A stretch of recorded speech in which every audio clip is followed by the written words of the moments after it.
கண்ணீர் மலர் இருக்கும் மறக்கம் துரந்தர் சீரிஸ் பார்த்துட்டு இருக்கோம். எக்ஸாம் கிட்ட வந்துருச்சு இல்லையா? ஜூன் முதல் வாரத்தில் நம்ம எக்ஸாம் ஆரம்பிக்கும் போது அதுல துரந்தர் சீரிஸ் பார்த்துட்டு இருக்கோம். ஜிகே, ஜிஎஸ், மேக்ஸ் உங்களுக்கு வந்து பாத்தீங்கன்னா 15 கொஸ்டின் தனித்தனியா வரப்போகுது. சரியா?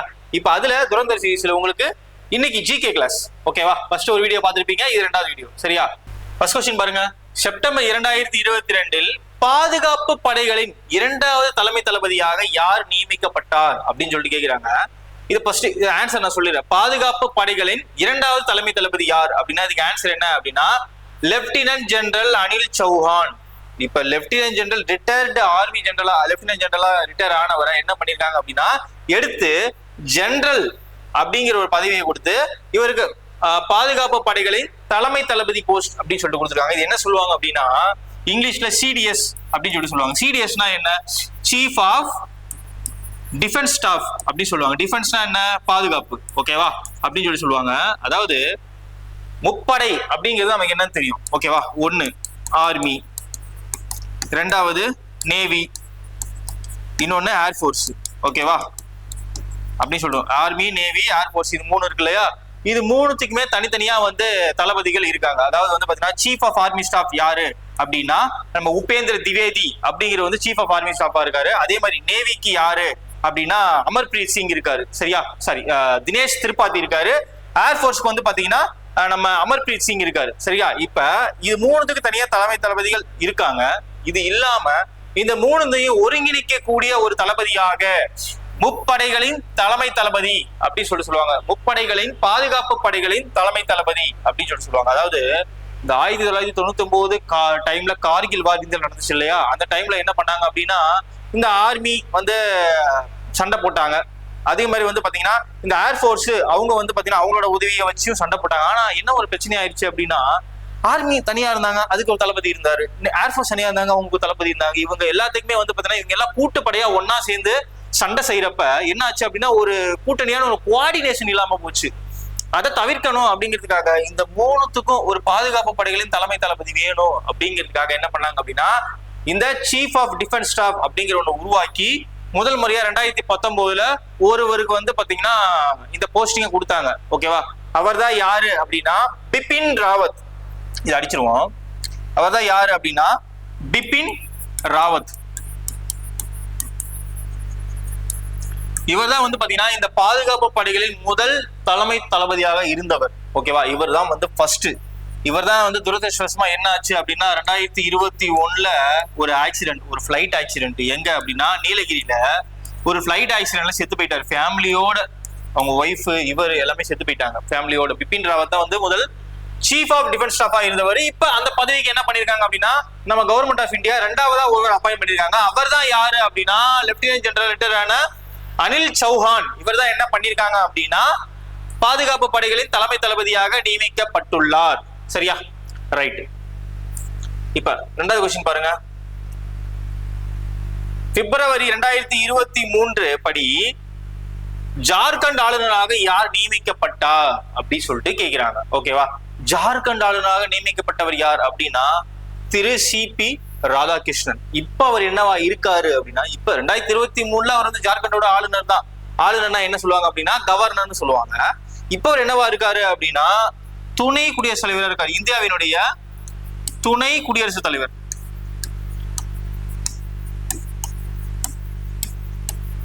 ஓகேவா? அப்ப முதல்ல வந்து இந்த துணை குடியரசுத் தலைவர் பதவி வகிச்ச தமிழர் யாரு அப்படின்னா டாக்டர் ராதாகிருஷ்ணன். ஓகேவா? அதுக்கப்புறம் இந்த பதவி வகிக்கிற 2வது தமிழராக இந்த சிபி ராதாகிருஷ்ணன் இருக்காரு. சரிங்களா? இவர் தான் வந்து துணை குடியரசுத் தலைவர். ஜெகதீப் தன்கருக்கு அப்புறம் துணை குடியரசுத் தலைவராக ஆயிருக்காரு. ஆனா இவர் வந்து குடியரசுத் தலைவராக பதவி ஏத்துக்கிறதுக்கு முன்னாடி என்னவா இருந்தாரு அப்படின்னா 2023 ஜார்க்கண்ட் ஆளுநராக இருந்தாரு. அதுக்கப்புறம் வந்து பாத்தீங்கன்னா தெலுங்கானால நம்ம தமிழிசை சவுந்தரராஜன் என்ன பண்ணாங்க அப்படின்னா கவர்னர் பதவியில இருந்து விலகினாங்க. அப்ப கூடுதலா ஜார்க்கண்ட் மற்றும் தெலுங்கானா மற்றும் வந்து பாத்தீங்கன்னா இன்னொரு யூனியன் டெரிட்டரிக்கும் என்ன பண்ணாரு அப்படின்னா இவர் வந்து ஆளுநராக பதவி வகித்தார் அப்படின்னு சொல்லிட்டு பாக்குறோம். இப்ப இந்த கவர்னர் இந்த ஆளுநரை எடுத்துக்கிட்டோம் அப்படின்னா நமக்கு தெரியும் ஆளுநர் பதவிங்கிறது 1 or more states. ஓகேவா? சாரி 2 or more states அப்படின்னு சொல்லுவாங்க. அதாவது 2 அல்லது அதுக்கு மேற்பட்ட மாநிலங்களுக்கு ஒருவர் ஆளுநராக நியமிக்கப்படலாம். ஒரு ஆளுநர் ஒரு மாநிலத்துக்கு ஒரு ஆளுநர் அப்படிங்கிற ஒரு கான்செப்ட் கிடையாது. இந்தியாவை பொறுத்த வரைக்கும் 2 அல்லது அதற்கு மேற்பட்ட மாநிலங்களுக்கு கூட ஒரே ஒருவர் என்னவா இருக்கலாம் அப்படின்னா ஆளுநராக பதவி வகிக்கலாம். ஃபார் எக்ஸாம்பிளுக்கு கேரளால வந்து அர்லேக்கர் அப்படிங்கிற ஒருத்தர் என்ன பண்ணிருக்காரு அப்படின்னா, இப்ப ஆர்.என். ரவி தமிழ்நாட்டுல கவர்னர் போஸ்ட்ல இருந்து எடுத்துட்டாங்க. இப்ப அர்லேக்கர் வந்து கேரளாவுக்கும் ஆளுநர், தமிழ்நாட்டுக்கும் ஆளுநர், கூடுதலா ஒரு மாநிலம் பிளஸ் இன்னொன்னு 2 மாநிலத்துக்கு ஆளுநர் பதவி வகிக்கிறார். அதே மாதிரிதான் இவர் என்ன பண்ணாரு அப்படின்னா, ஜார்க்கண்டுக்கு இருந்தாரு, அதுக்கப்புறம் தெலுங்கானாக்கு இருந்தாரு, இன்னொரு யூனியன் பிரதேசத்துக்கு இருந்தாரு. அப்பதான் என்ன பண்ணிட்டாங்க அப்படின்னா, இவருக்கு போதும், எலெக்ஷன் முடிஞ்சதுக்கு அப்புறம், எலெக்ஷன் வந்து துணை குடியரசுத் தலைவருக்கு தேர்தல் வந்தது, அதுல நின்னாரு, ஜெயிச்சிட்டாரு. இப்ப என்னவா இருக்காரு அப்படின்னா, குடியரசுத் தலைவராக பதவி வகிக்கிறார். அதே மாதிரி ஆளுநர் பதவி சொன்னா ஒருவர் 2 அல்லது மேற்பட்ட மாநிலங்களுக்கு ஆளுநராக பதவி வகிக்கலாம். இன்னொரு மெயினான விஷயம் என்ன அப்படின்னா, ஆளுநருக்கு அவர் வந்து சொந்த மாநிலத்துல ஆளுநர் நியமிக்கப்படக்கூடாது. இதுதான் வந்து ஒரு கான்செப்ட். ஃபார் எக்ஸாம்பிளுக்கு இவர் ஒரு தமிழர், இவர் அதுக்கு முன்னாடி வந்து பாத்தீங்கன்னா ஜார்க்கண்டுக்கு ஆளுநராக இருந்தார். இவர் தமிழ்நாட்டுக்கு ஆளுநராக போடலாமா? போடக்கூடாது. ஏன் அப்படின்னா, ஒருவர் சொந்த மாநிலத்தில் ஆளுநராக பதவி வைக்க கூடாது என்பது நம்ம அரசியலமைப்புல சொல்லப்பட்டிருக்கிற ஒரு விஷயம். சரியா? அடுத்து 3வது கொஸ்டின் பாருங்க. ஹரிமோ சக்தி 2022 என்பது இந்தியாவிற்கும் எந்த நாட்டுக்கும் இடையே நடத்தப்பட்ட ஒரு கூட்டு ராணுவ பயிற்சி அப்படின்னு சொல்லிட்டு கேக்குறாங்க. ஓகேவா? இந்த ஹரிமோ சக்திங்கிறது என்ன அப்படின்னா, நம்ம ஆர்மில நிறைய பார்த்திருக்கோம். இப்போ வந்து நம்ம இதுக்கு முன்னாடி போன கொஸ்டின் பேப்பர்ல கூட வந்து பாத்தீங்கன்னா, இந்தியாவுக்கும் ஆப்கானிஸ்தானுக்கும் நடந்த ஒரு கூட்டு சக்தி என்ன அப்படின்னு சொல்லிட்டு பார்த்தோம், ஒரு ராணுவ பயிற்சி. அதே மாதிரி இந்தியாவுக்கும் மலேசியாவுக்கும் நடந்த ஒரு கூட்டு ராணுவ பயிற்சி தான் வந்து பாத்தீங்கன்னா இந்த ஹரிமோ சக்தி அப்படிங்கிறது. சரியா? இது 2022 நடந்துச்சு. இதுல வந்து பாத்தீங்கன்னா நம்ம இந்தியாவினுடைய ஒரு ரெஜிமெண்டான டோர்கா, ஓகேவா, டோர்கா ரெஜிமெண்ட் என்ன பண்ணாங்க அப்படின்னா, டோர்கா ரெஜிமெண்ட்டும் இந்த மலேசியா ரெஜிமெண்ட்டும் 2 பேரும் சேர்ந்து என்ன பண்ணாங்க அப்படின்னா, ராஜஸ்தான்ல ஒரு கூட்டு ராணுவ படையை மேற்கொண்டாங்க. ஏன் அப்படின்னா, நம்ம நாட்டுக்கும் அந்த மலேசியா நாட்டுக்கும் வந்து பாத்தீங்கன்னா ஒரு ராணுவ ரீதியான நட்பை வந்து வலுப்படுத்துவதற்காக இந்த மாதிரி வந்து அடிக்கடி வந்து இந்த ராணுவ கூட்டு பயிற்சி நடத்தப்படுறது ஒரு வாடிக்கையா இருக்கு. நம்ம நிறைய பார்த்திருக்கோம். சரியா? ரைட். இப்ப இது ரெஜிமெண்ட் சொல்றோம் இல்லையா, இந்த டோர்கா ரெஜிமெண்ட் அப்படின்னு சொல்லிட்டு சொல்றோம். இந்த மாதிரி இந்தியாவுல ஆர்மியில வந்து எடுத்துக்கிட்டோம் அப்படின்னா நிறைய ரெஜிமெண்ட் இருக்கு. ஃபார் எக்ஸாம்பிளுக்கு டோர்கா regiment, Punjab regiment, Maratha regiment, அப்புறம் வந்து பாத்தீங்கன்னா Madras regiment, Assam regiment, Sikkim regiment, இந்த மாதிரி நிறைய ரெஜிமெண்ட்ஸ் வந்து இந்தியாவுல இருக்கு. நம்ம மெட்ராஸ் ரெஜிமெண்ட்டை எடுத்துக்கிட்டோம் அப்படின்னா, இந்தியாவிலேயே மிக பழமையான மிக பெரிய ரெஜிமெண்ட் எது அப்படின்னா இந்த மெட்ராஸ் ரெஜிமெண்ட் தான். ஃபார் எக்ஸாம்பிளுக்கு இந்த மெட்ராஸ் ரெஜிமெண்ட்டுக்குள்ள வந்து பாத்தீங்கன்னா ஆந்திரா, தெலுங்கானா, கேரளா, தமிழ்நாடு மற்றும் கர்நாடகா, இந்த 5 மாநிலங்களுக்கு ஆர்மிக்குள்ள போறாங்க இல்லையா, அதாவது இந்த 5 மாநிலங்கள் வந்து ஆர்மிக்குள்ள போறாங்க இல்லையா, இவங்க எல்லாருமே எந்த ரெஜிமெண்ட்டுக்குள்ள தான் வர போறாங்க அப்படின்னா மெட்ராஸ் ரெஜிமெண்ட்டுக்குள்ள தான் வர போறாங்க. இந்த மெட்ராஸ் ரெஜிமெண்ட்டுக்குள்ளார வந்து பாத்தீங்கன்னா 18 பெட்டாலியன் இருக்கு. ஓகேவா? 18 பெட்டாலியன் இருக்குன்னு சொல்லுவாங்க. ஃபார் எக்ஸாம்பிளுக்கு இப்ப நீங்க மெட்ராஸ் ரெஜிமெண்ட் தான், இந்த மெட்ராஸ் ரெஜிமெண்ட்குள்ள எத்தனாவது பெட்டாலியனுக்குள்ள வரீங்க அப்படிங்கறத மென்ஷன் பண்ணி கேட்பாங்க ஆர்மிக்குள்ள இருக்கிறவங்க. ஃபார் எக்ஸாம்பிளுக்கு இதுல எந்த ரெஜிமெண்ட் எந்த பெட்டாலியன் வேணா இருக்கலாம். ஃபார் எக்ஸாம்பிளுக்கு என்ன சொல்லுவாங்க அப்படின்னா, நான் வந்து மெட்ராஸ் ரெஜிமெண்ட்ல 18 மெட்ராஸ், 9 மெட்ராஸ், 12 மெட்ராஸ், 1 மெட்ராஸ், 2 மெட்ராஸ் அப்படிம்பாங்க. அது என்னது? 18 மெட்ராஸ்ங்கிறது, 17 மெட்ராஸ்ங்கிறது, 12 மெட்ராஸ்ங்கிறது என்ன அப்படின்னா, இந்த மெட்ராஸ் ரெஜிமெண்ட்டுக்குள்ளார எத்தனாவது பெட்டாலியன் அப்படிங்கறத மென்ஷன் பண்றதுதான் வந்து பாத்தீங்கன்னா இந்த 18 மெட்ராஸ், 12 மெட்ராஸ் அப்படிங்கிறது. சரியா? ஓகே. இந்தியாவிலேயே மிக பழமையான ரெஜிமெண்ட்டும் மிக பெரிய ரெஜிமெண்ட்டும் வந்து பாத்தீங்கன்னா இந்த மெட்ராஸ் ரெஜிமெண்ட் தான். கிட்டத்தட்ட 5 மாநிலங்கள் அது உள்ள இருந்து போறாங்க. சரியா? அடுத்து வந்து பாருங்க, 4வது கொஸ்டின் என்ன சொல்றாங்க அப்படின்னா, 1920 நடந்த ஒத்துழையாமை இயக்கத்தின் போது பின் வருபவர்களில் யார் பிரிட்டிஷ் இந்தியாவின் வைசிராயாக இருந்தார் அப்படின்னு சொல்லிட்டு கேக்குறாங்க. நமக்கு தெரியும் என்ன அப்படின்னா, 1919 மாண்டகு செம்ஸ்போர்ட் சீர்திருத்தம் அப்படின்னு சொல்லிட்டு ஒண்ணு கொண்டு வந்தாங்க. இதை கொண்டு வந்து ரவுலட் சட்டம் ஒண்ணு கொண்டு வந்தாங்க. ஓகேவா? ரவுலட் சட்டம். அதுக்கப்புறம் வந்து பாத்தீங்கன்னா கிலாபத் இயக்கம், அதுக்கப்புறம் வந்து பாத்தீங்கன்னா ஜாலியன் வாலாபாக் படுகொலை,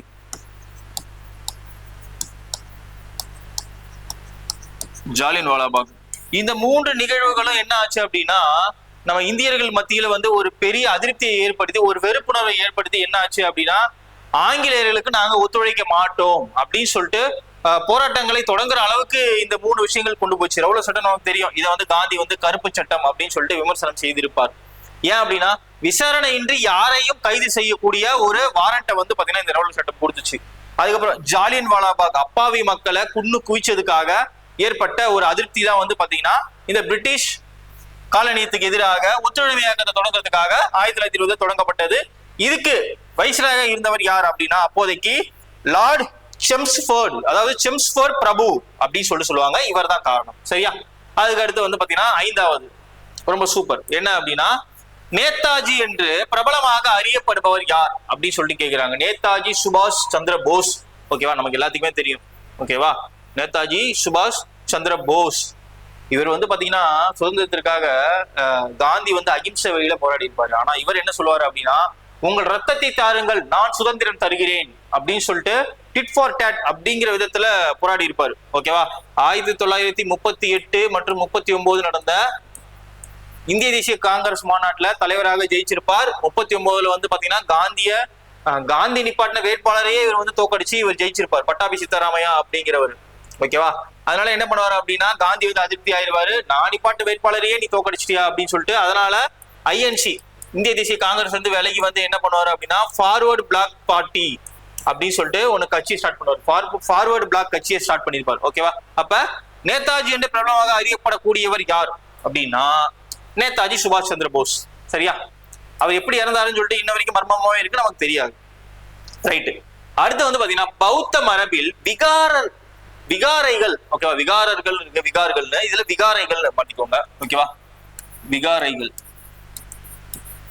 விகாரைகள் என்பன யாவை அப்படி சொல்லிட்டு கொடுத்துருக்காங்களா? ஒண்ணுமே இல்லை. என்ன அப்படின்னா வசிப்பிடம்.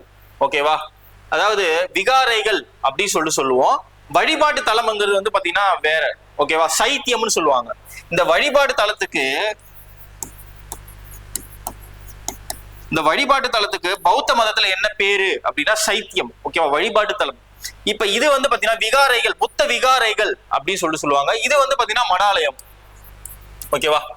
இது வந்து பாத்தீங்கன்னா மலையாளம், அதாவது தங்கி படிக்கிறது, கல்வி பயில்றது, இதெல்லாம் வந்து எங்க பண்ணுவாங்க அப்படின்னா விகாரைகள். அதாவது பௌத்த மதம் இருக்கு இல்லையா, அந்த பௌத்த மதத்துல அந்த புத்த துறவிகள் வந்து பாத்தீங்கன்னா தங்கி படிக்கிற இடம், தூங்குற இடம், இதெல்லாமே வந்து பாத்தீங்கன்னா வசிப்பிடம் அப்படின்னு சொல்லுவாங்க விகாரைகள் பௌத்தத்துல. ஓகேவா? அதே மாதிரி சைத்தியம் அப்படின்னா என்ன அப்படின்னா பௌத்த மதத்துல வழிபாட்டு தலம், சாமி கும்பிடுற இடம் வந்து என்ன சொல்லுவாங்க அப்படின்னா புத்த மதத்துல சைத்தியம் அப்படின்னு சொல்லிட்டு சொல்லுவாங்க. ஓகேவா? இதான் டிஃபரன்ஸ். ரைட். அடுத்து வந்து பாத்தீங்கன்னா அடுத்து 7வது விஷயம், சிந்து சமவெளி நாகரிகத்தின் துறைமுக நகரமான லோத்தல். நமக்கு தெரியும். ஓகேவா? துறைமுக கப்பல் கட்டும் தளம் அப்பயே இருக்கு லோத்தல்ல. இது எந்த மாநிலத்தில் அமைந்துள்ளது இப்போ? அதாவது வந்து பாத்தீங்கன்னா சிந்து சமவெளி நாகரிகத்துல நிறைய ஆர்கியாலஜிக்கல் சைட்ஸ் கண்டுபிடிச்சிருக்காங்க. ஃபார் எக்ஸாம்பிளுக்கு ஹரப்பா, மொகஞ்சதாரோ, அப்புறம் வந்து பாத்தீங்கன்னா இந்த லோத்தல், சானுதாரோ, காளிபங்கன், டோலவீரா அப்படின்னு சொல்லிட்டு நிறைய இடங்கள் வந்து பாத்தீங்கன்னா சைட்ஸ் கண்டுபிடிச்சிருக்காங்க. அதுல இந்த துறைமுக நகரமான லோத்தல் இருக்கு இல்லையா, இது இப்போதே இருக்கிற எந்த மாநிலத்துல இருக்கு, பிரசன்ட் ஆயிருக்கு அப்படின்னு சொல்லிட்டு கேக்குறாங்க. நமக்கு தெரியும் லோத்தல்னாலே குஜராத். ஓகேவா? அதுக்கடுத்து ராஜஸ்தான்ல என்ன இருக்கும் அப்படின்னா காளிபங்கன். ஓகேவா? ராஜஸ்தான்ல காளிபங்கன் கண்டுபிடிச்சிருப்பாங்க. காளிபங்கன். இந்த ஹரியானால வந்து பாத்தீங்கன்னா ராக்கி காரி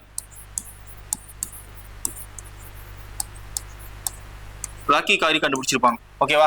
அடுத்து மகாராஷ்டிரா வந்து பாத்தீங்கன்னா டைமாபாத் அப்படிங்கிற ஒரு எல்லையா இருந்திருக்கும், சிந்து சமவெளி நாகரிகத்தோட எல்லையா இருந்திருக்கும். சரியா? இதுக்கான ஆன்சர் என்ன அப்படின்னு பாத்தீங்கன்னா சி, குஜராத். ரைட்டா? அடுத்து வந்து பாருங்க 8வது கொஸ்டின் என்ன, பின்வரும் எந்த மாநிலத்தில் ஜல்லிக்கட்டு, சாரி 8வது கொஸ்டின், பின்வரும் எந்த மாநிலம் ஜல்லிக்கட்டுடன் தொடர்புடையது அப்படி சொல்லிட்டு கேக்குறாங்க. இதுக்கு நம்ம வந்து ஆன்சர் ஈஸியா சொல்லிடலாம். ஓகேவா? Option B Tamil Nadu. இதுல டவுட்டே வரக்கூடாது. சரியா? ஜல்லிக்கட்டை ப்ரொடெஸ்ட் பண்ணி நம்ம தமிழ்நாடு ஜல்லிக்கட்டுக்கான பெர்மிஷனை வாங்கியிருக்கோம். சரிட்டா? அடுத்து வந்து பாருங்க சூப்பர், பின்வருவனவற்றில் எது ஒரு உப்பு ஏரி அப்படின்னு சொல்லிட்டு கேக்குறாங்க. ஓகேவா? உப்பு ஏரி எது சொல்லிட்டு கேக்குறாங்க. இதுல இத ஆன்சர் ஃபர்ஸ்ட் பாக்குறதுக்கு முன்னாடி ஆப்ஷன் ஏ பாருங்க, உலர் ஏரி அப்படின்னு சொல்லியிருக்காங்களா. இது வந்து எங்க இருக்கு அப்படின்னா ஜம்மு காஷ்மீர். ஓகேவா? ஜம்மு அண்ட் காஷ்மீர்.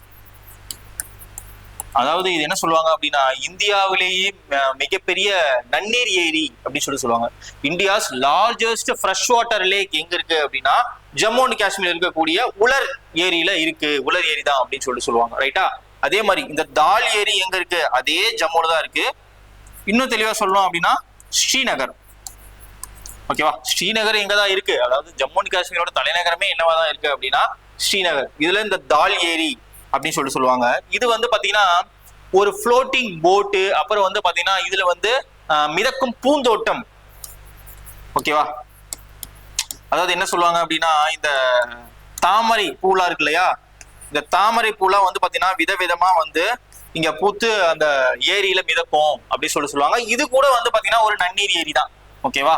அப்ப நன்னீர் ஏரிங்கிறது உலர் ஏரியும் நன்னீர் ஏரி தான், இந்த தால் ஏரி நன்னீர் ஏரி தான், இந்த ஆரம்போல் ஏரியும் நன்னீர் ஏரி தான். இப்ப இது எங்க இருக்கு அப்படின்னு பார்த்தோம் அப்படின்னா கோவால இருக்கு. ஓகேவா? இது எங்க இருக்கு? கோவால. ரைட்டா? இதுவும் நன்னீர் ஏரி, இதுவும் நன்னீர் ஏரி, இந்த உலர் ஏரியும் நன்னீர் ஏரி. ஓகேவா? இது கோவால இருக்கு, இது ரெண்டு ஜம்மு காஷ்மீர்ல இருக்கு. இது வந்து பாத்தீங்கன்னா இந்த crown of Jammu and Kashmir அப்படின்னு சொல்லிட்டு சொல்லுவாங்க. ஓகேவா? தமிழ் என்ன சொல்லுவாங்க அப்படின்னா ஜம்மு அண்ட் காஷ்மீரின் மகுடம் அப்படின்னு சொல்லிட்டு சொல்லுவாங்க. ஓகேவா? ஜம்மு அண்ட் காஷ்மீரின் மகுடம் அப்படின்னு சொல்லிட்டு சொல்லுவாங்க. ஏன்னா அந்த அளவுக்கு ஃப்ரெஷ் வாட்டர் ஒரு டூரிஸ்ட் பிளேஸுக்கு ரொம்ப உகந்ததா இருக்கும் அப்படின்னு சொல்லிட்டு சொல்றாங்க. ஆரம்போல் ஏரி நமக்கு தெரியும், இங்க வந்து அதிகமா வந்து பாத்தீங்கன்னா இந்த தென்னை மரங்களை வச்சு நன்னீர் ஏரி, அதாவது குளிக்கிறதுக்கு உகந்த மாதிரி இந்த கோவால இந்த ஆரம்போல் ஏரி இருக்கும். அப்ப இந்தியாவிலேயே மிகப்பெரிய உப்பு ஏரி எது அப்படின்னா இந்த ஆப்ஷன் பி ஆன இந்த சாம்பார் ஏரி தான். ஓகேவா? சாம்பார் ஏரி இந்தியாவிலேயே மிகப்பெரிய உள்நாட்டு உப்பு ஏரி அப்படின்னு சொல்லிட்டு சொல்லுவாங்க. மிகப்பெரிய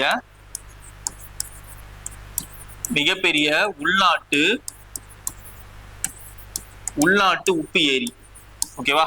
மிகப்பெரிய உள்நாட்டு உப்பு ஏரின்னு சொல்லிட்டு சொல்லுவாங்க. அப்ப எது உப்பு ஏரி அப்படின்னா சாம்பார் ஏரி. ரைட்டா? அடுத்ததா 10வது கொஸ்டின் பாருங்க. கவாரத்தி தீவு இந்தியாவின் எந்த யூனியன் பிரதேசத்தின் ஒரு பகுதியாகும் அப்படின்னு சொல்லிட்டு கேக்குறாங்க. லட்சத்தீவு. ஓகேவா? லட்சத்தீவோட நிர்வாக தலைநகரம் தான் என்ன அப்படின்னா இந்த கவாரத்தி அப்படின்னு சொல்லிட்டு சொல்லுவாங்க. ஓகேவா? அதுக்கப்புறம் இந்த யூனியன் பிரதேசம்ங்கிறது வந்து பாத்தீங்கன்னா மத்திய அரசால் நேரடியாக ஆட்சி செய்யக்கூடிய பகுதி தான் வந்து பாத்தீங்கன்னா இந்த யூனியன் பிரதேசம் அப்படின்னு சொல்லிட்டு சொல்லுவாங்க. இந்தியாவுல கிட்டத்தட்ட 8 யூனியன் பிரதேசம் இருக்கு. இந்த 8 யூனியன் பிரதேசங்கள்ல 3 மட்டும் தான் சட்டமன்றம் இருக்கு. ஓகேவா?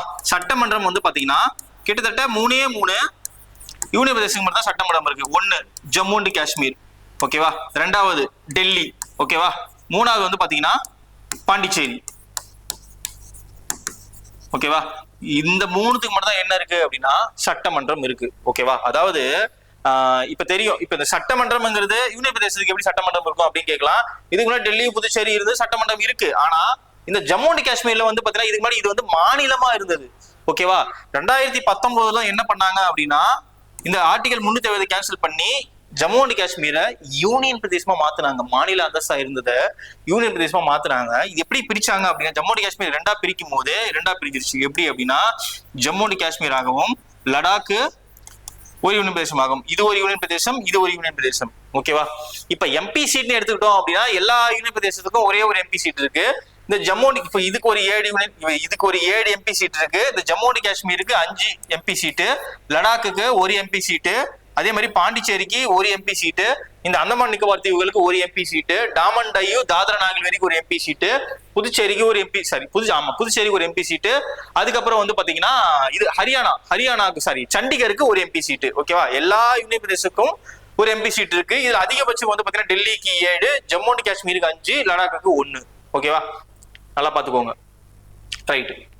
இப்ப அடுத்து வந்து பாருங்க 11வது கேள்வி என்ன அப்படின்னா இந்தியாவில் பாலின விகிதம் எவ்வாறு நிர்ணயிக்கப்படுகிறது அப்படின்னு சொல்லி கேட்பாங்க. பாலின விகிதம்னா என்ன அப்படின்னா செக்ஸ் ரேஷியோ.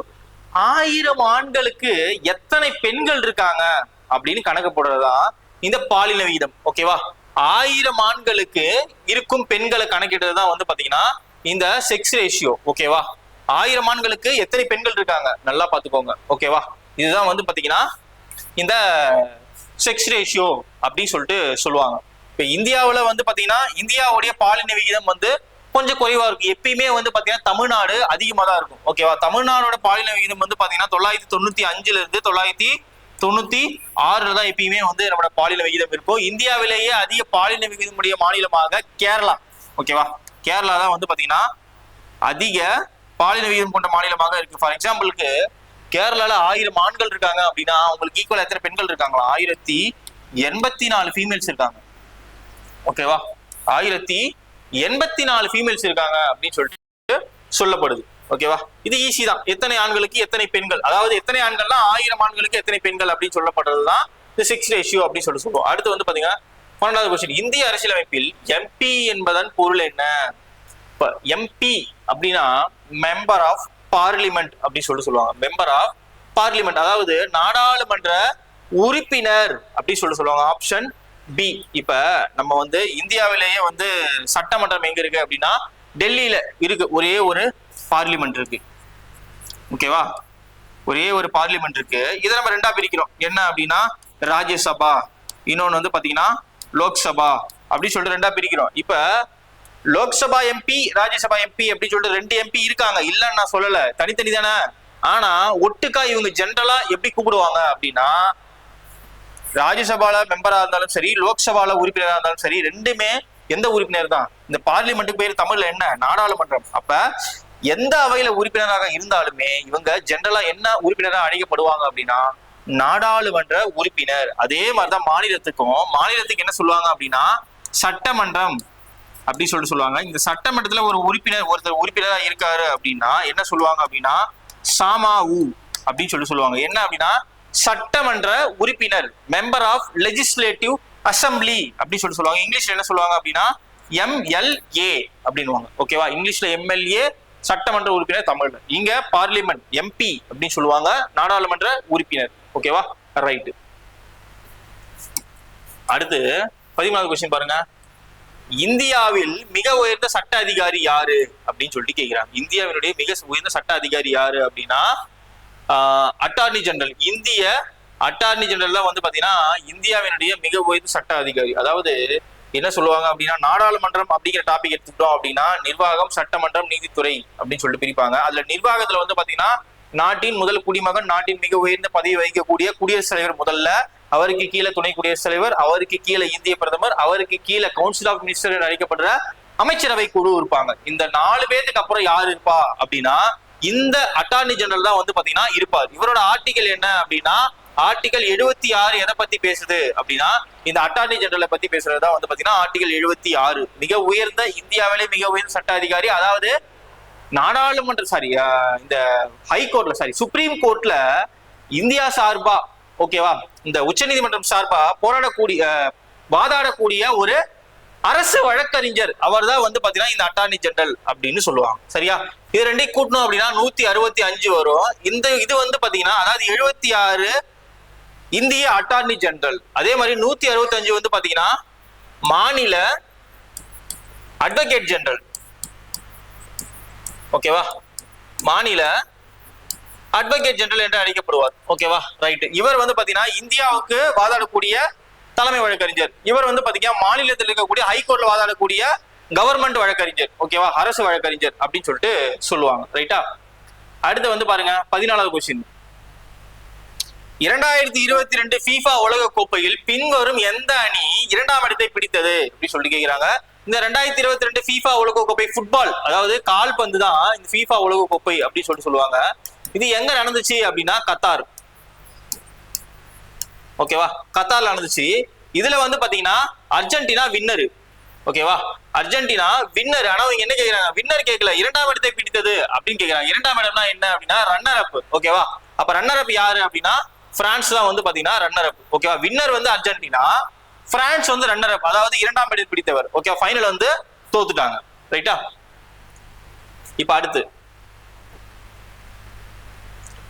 வந்து பாருங்க 2023 மகளிர் T20 உலக கோப்பை எந்த நாடு நடத்தியது அப்படின்னு சொல்லி கேக்குறாங்க. இந்த 2 கொஸ்டினும் வந்து பாத்தீங்கன்னா கரண்ட் அஃபேர்ஸ்ல இருந்து வந்திருக்கு. ஃபர்ஸ்ட் 2 கொஸ்டினும் கரண்ட் அஃபேர்ஸ்ல இருந்து வந்தது. கரண்ட் அஃபேர்ஸ்ல இருந்து நிறைய கேள்விகள் கேட்கப்படுது. ஓகேவா, அதனால படிச்சுதான் ஆகணும். இப்ப இதுல வந்தீங்க அப்படின்னா T20 வேர்ல்டு கப் மென்ஸ் கேட்கல. ஓகேவா, இதுல ஜெயிச்சது யாரு அப்படின்னா தென்னாப்பிரிக்கா. ஓகேவா, தென்னாப்பிரிக்கா ஜெயிச்சது வந்து பாத்தீங்கன்னா ஆஸ்திரேலியா. ஓகேவா, ரன்னர் அப் வந்து தென்னாப்பிரிக்கா. இங்க வந்து ஜெயிச்சது யாரு, தோத்தது யாரு, ரன்னர் அப்னு கேட்கல. இங்க என்ன கேக்குறாங்க அப்படின்னா எந்த நாடு நடத்தியது, ஹோஸ்ட் நாடு அப்படின்னு தான் கேக்குறாங்க. ஓகேவா, விச் கண்ட்ரி ஹோஸ்டட் தான் கேக்குறாங்க. நடத்துனது தென்னாப்பிரிக்கா தான். ஓகேவா, ஃபைனல் வரைக்கும் போனாங்க. ஃபைனல் யாருக்கு நடந்துச்சு அப்படின்னா ஆஸ்திரேலியா வர்சஸ் சவுத் ஆப்பிரிக்கா. ஓகேவா, இதுல சவுத் ஆப்பிரிக்காவை டிஃபீட் பண்ணி ஆஸ்திரேலியா என்ன பண்ணாங்க அப்படின்னா கோப்பைய ஜெயிச்சாங்க. அதே மாதிரி 2024லயும் ஒரு T20 வேர்ல்டு கப் நடந்துச்சு. T20 வேர்ல்டு கப் நடந்துச்சு. இதுல ஃபைனல் யாரு போனா அப்படின்னா நியூசிலாந்தும் மறுபடியும் சவுத் ஆப்பிரிக்கா தான் போனாங்க. இதுல என்ன ஆச்சு அப்படின்னா நியூசிலாந்து வெற்றி பெற்று சவுத் ஆப்பிரிக்கா தோத்துட்டாங்க. விமன்ஸ் T20 வேர்ல்டு கப்ல, நம்ம மென்ஸ் T20 வேர்ல்டு கப்ல 2024ல ஃபைனல் யார் போனாங்க அப்படின்னா அதே மாதிரி இந்தியாவும் சவுத் ஆப்பிரிக்காவும் போனாங்க. இதுல சவுத் ஆப்பிரிக்காவை டிஃபீட் பண்ணி நம்ம இந்தியா என்ன பண்ணோம் அப்படின்னா 2வது முறையா உலகக்கோப்பையை T20 உலகக்கோப்பையை ரோஹித் சர்மா தலைமையில ஜெயிச்சோம். ஓகேவா? இப்ப 2026லயும் வந்து பாத்தீங்கன்னா இந்த மென்ஸ் T20 வேர்ல்டு கப்புக்கு யார் யாருக்கும் ஃபைனல் நடந்துச்சு அப்படின்னா இந்தியா மற்றும் நியூசிலாந்து. ஓகேவா? இதுல நியூசிலாந்து தோக்கடிச்சு மறுபடியும் 3வது முறையா என்ன பண்ணாங்க அப்படின்னா இந்தியா கோப்பையை கைப்பற்றினார்கள். ஓகேவா? இதெல்லாம் தான் வந்து பாத்தீங்கன்னா இந்த கிரிக்கெட்டோடைய ஒரு கரண்ட் அஃபேர்ஸ் நாலேஜ். சரியா? நம்ம என்னதான் வந்து புக்ஸை படிச்சாலுமே கூட ஜென்ரலா சில விஷயங்கள்லாம் தெரிஞ்சுக்கணும் அப்படிங்கிற நோக்கம் எனக்கு இல்ல, போர்டுக்கு இருக்கு. அவங்க தான் வந்து என்ன பண்றாங்க அப்படின்னா இந்த மாதிரி கரண்ட் அஃபேர்ஸ் கேள்விகளை நிறைய கேட்கிறாங்க, படிங்க. சரியா? தேங்க்யூ.